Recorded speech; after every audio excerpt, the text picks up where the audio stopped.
have robust debates about whether 1 or 2 or 6 million people would die from a herd immunity approach, but everybody agrees it would be awful. It is a terrible strategy. So that guy, herd immunity guy, well, even at the time, he got Donald Trump's attention. Watch.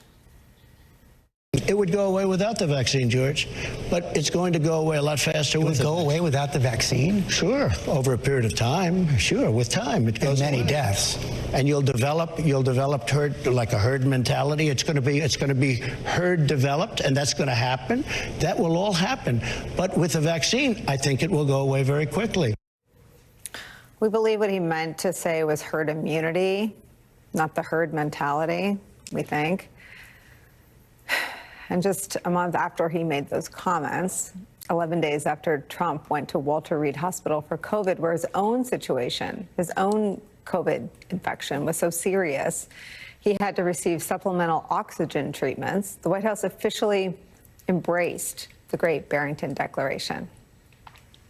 Take Bhattacharya's nomination at NIH, take the anti-vaxxer and conspiracy theorist known around the world, RFK, at the head of HHS, and then take Dr. Oz, who is known in the past to have peddled unproven health treatments to his viewers and fans, to be the Centers for Medicare and Medicaid Services Administrator, and a picture emerges of a pretty radical departure when it comes to public health, not just from what we have now under the Biden administration, but from the first Trump administration as well.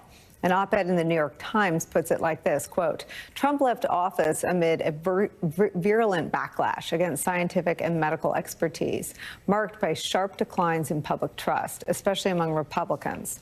The administration that began Operation Warp Speed to develop vaccines to defeat the worst pandemic in a century ended in an epidemic of vaccine skepticism. What we now have is a, quote, emergent MAGA science policy agenda driven by skepticism and anti-elitism, blends familiar conservative and libertarian ideas with the suspicion of expert power, once more associated with the left. The result is a uniquely American brand of populism that has the potential to fundamentally reshape national politics. Donald Trump choosing conspiracy theorists and skeptics of public health expertise in science and what it means for all of us in the second Trump presidency is where we start today with some of our favorite experts and friends. Critical care physician, professor of pediatrics, and pediatric disaster response expert, Dr. Michael Anderson is here. Also joining us, Washington Post national health reporter Dan Diamond is here with me at the table, president of the National Action Network, host of Politics Nation right here on MSNBC. The Reverend Al Sharpton is here.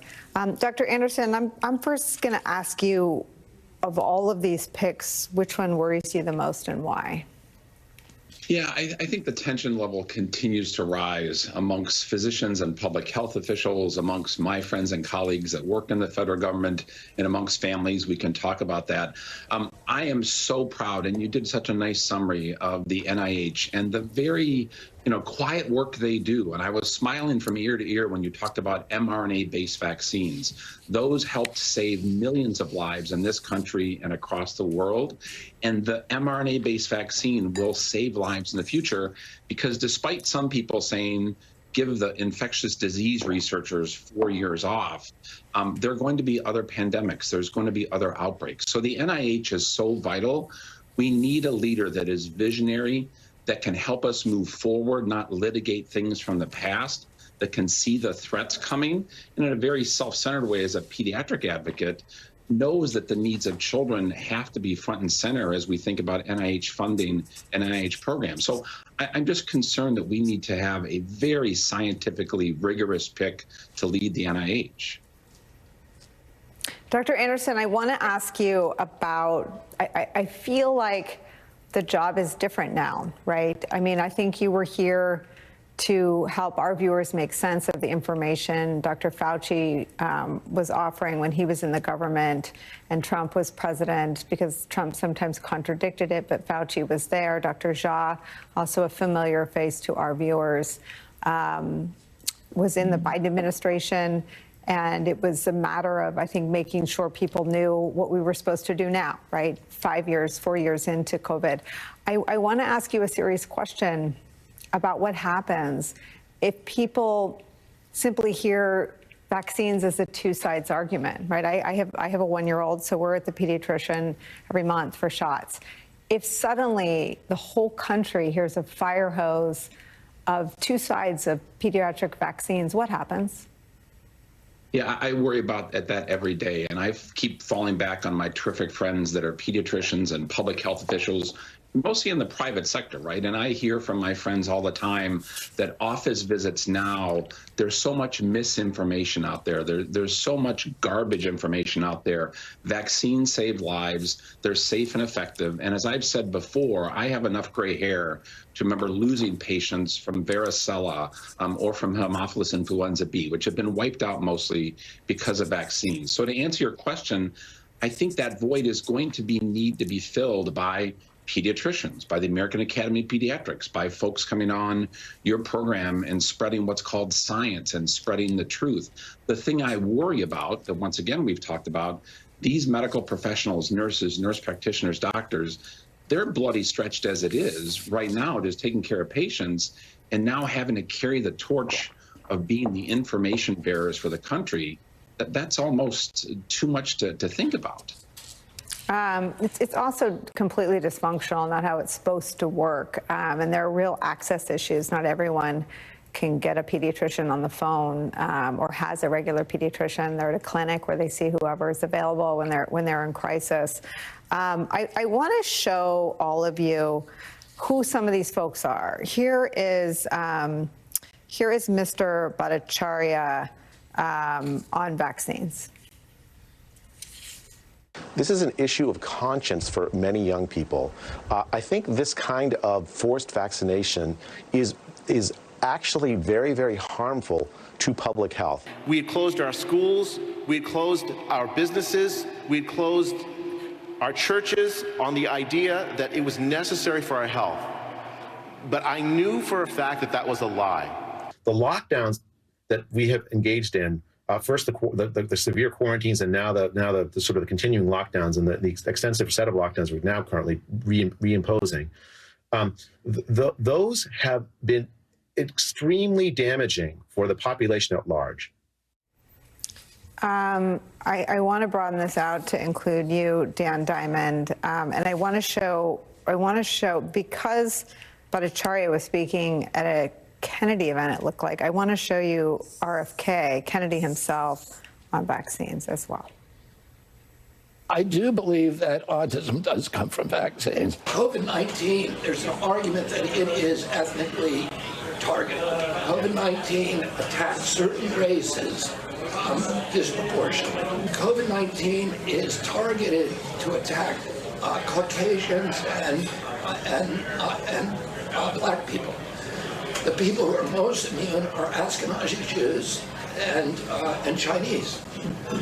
But we don't know whether it was deliberately targeted that or not. But there are papers out there that show the racial and ethnic differential impact. And if that's not enough, let me also show you Dr. Oz. I recognize that oftentimes they don't have the scientific muster to present as fact. My job, I feel, on the show is to be a cheerleader for the audience. And when they don't think they have hope, when they don't think they can make it happen, I want to look, and I do look everywhere, including in alternative healing traditions, for any evidence that might be supportive to them. Where are we heading, Dan?